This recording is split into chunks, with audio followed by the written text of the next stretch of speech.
لأهله والصلاة على أهلها أما بعد فأعوذ بالله من الشيطان الرجيم بسم الله الرحمن الرحيم فقال النبي صلى الله تعالى عليه وسلم اطلب العلم من المهد إلى اللحد۔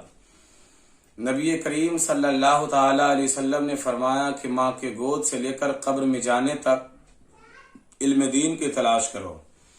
بے شمار احادیث کریمہ ہے، نبی کریم صلی اللہ تعالی علیہ وسلم نے فرمایا کہ میری امت کے ہر مسلمان مرد و عورت پر علم دین کا حاصل کرنا یہ فرض ہے۔ آئیے میں ایک واقعے کا سہارا لوں۔ حضرت قطب الحق والدین بختیار کاکی رحمت اللہ تعالی علیہ کی عمر جب 4 برس 4 مہینہ 4 دن کی ہوئی تو آپ کے والد گرامی حضرت خواجہ غریب نواز رضی اللہ تعالیٰ عنہ کو دعوت پیش کی بسم اللہ خوانی کے لیے۔ یہ بزرگوں کا طریقہ رہا کہ اپنے بچوں کو جب اس لائق ہو جاتے، بولنے کے لائق ہو جاتے، تو کسی بہترین عالم دین سے یا امام سے یا پیر صاحب سے بسم اللہ خوانی کروا لیتے تھے۔ حضرت غریب نواز رضی اللہ تعالیٰ عنہ کو مدعو کیے، آپ فرماتے ہیں بیٹا پڑھو بسم اللہ الرحمن الرحیم۔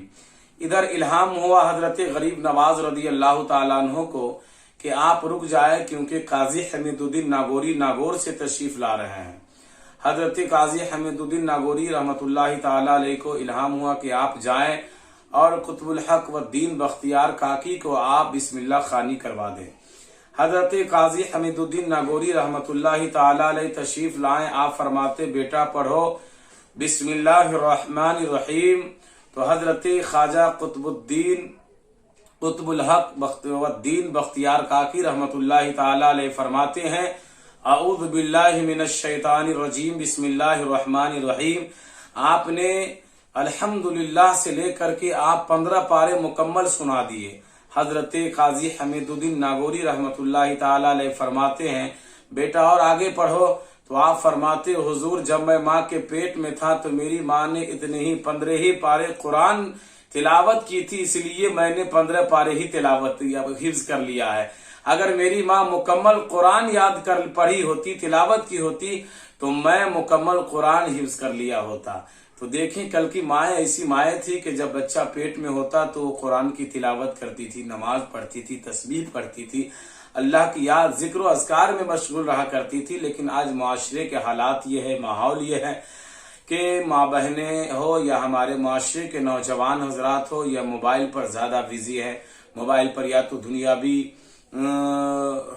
لوگوں کو دیکھتے ہیں یا تو غلط چیزوں کا استعمال کرتے ہیں۔